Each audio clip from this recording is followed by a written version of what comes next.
Hi, my name is Brittany Hester, and this is my critical assignment. I'm going to be analyzing gait.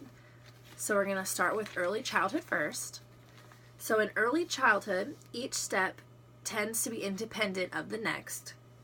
Toddlers take short steps with little leg and hip extension. They step with flat feet and point their toes outward. The toddler also spreads their feet wide apart to improve their balance. There's no trunk rotation, and the arms are held in high guard. This is all used to help them with balance.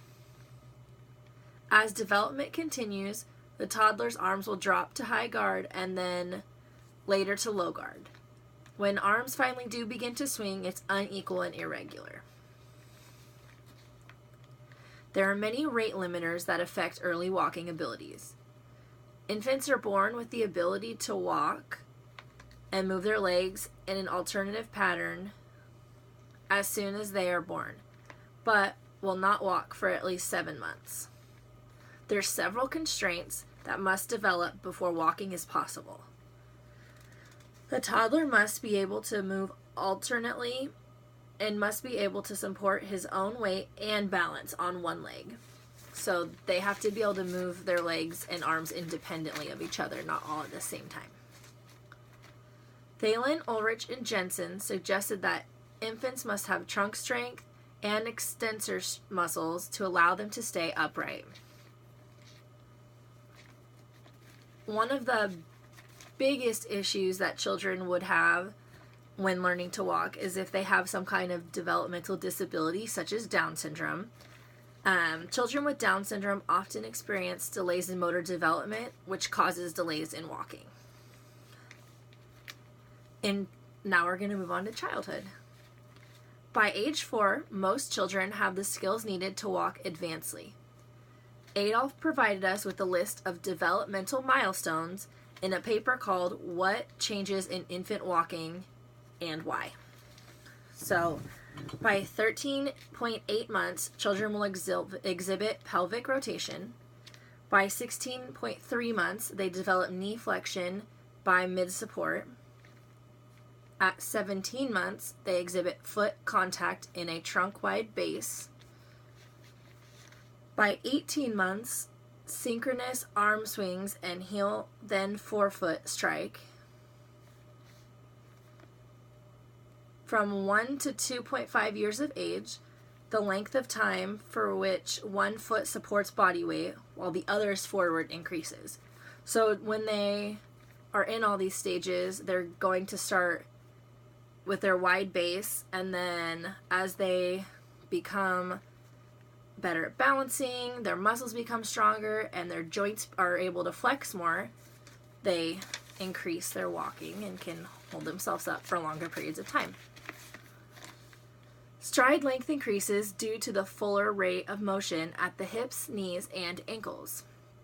In addition, the stride increases due to leg length resulting from growth. Also, the velocity of the walk increases, especially from the ages of 1 to 3.5. Their rhythm and coordination of their walk improves observably until age 5. After this, changes are not as easily detected. So by age 5, most all of the changes in development are done, and things are not as noticeable. They're just small changes. Obviously, when they get taller and their legs grow, it's going to change their walking pattern a little bit, but it's just not as noticeable as the drastic changes when they're really little. So now we're going to move on to adulthood. Most gait changes that occur in adulthood are not as a result of developmental changes, but instead they're due to individual differences.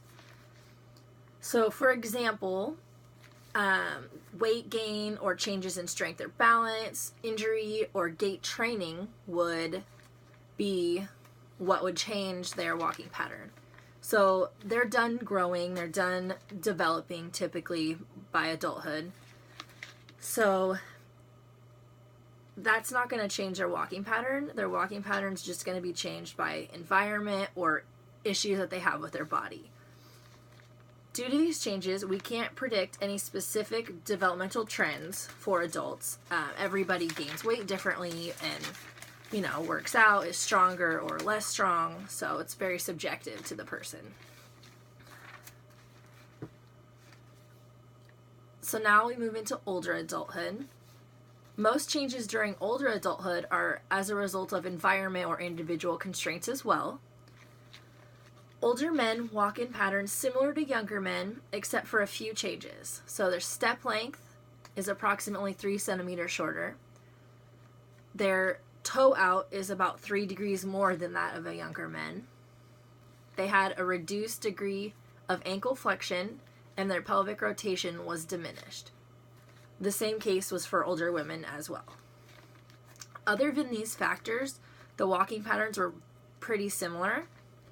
Most changes that do occur are individually based and usually result from disease, pain, or injury. Structural constraints may occur due to osteoarthritis, which can damage joints and cause declining muscle mass. However, this won't cause drastic changes. A disease must progress to a critical level before it will discourage walking. So, as you can see, most of the changes and developments that occur are from early childhood to childhood, and then it kind of tapers off in adulthood, and then once you get into older adulthood, due to the decline in your muscles, your joints, sickness, disease, and just pain that you're having in your body, you start to taper back down, and then your walking pattern changes again.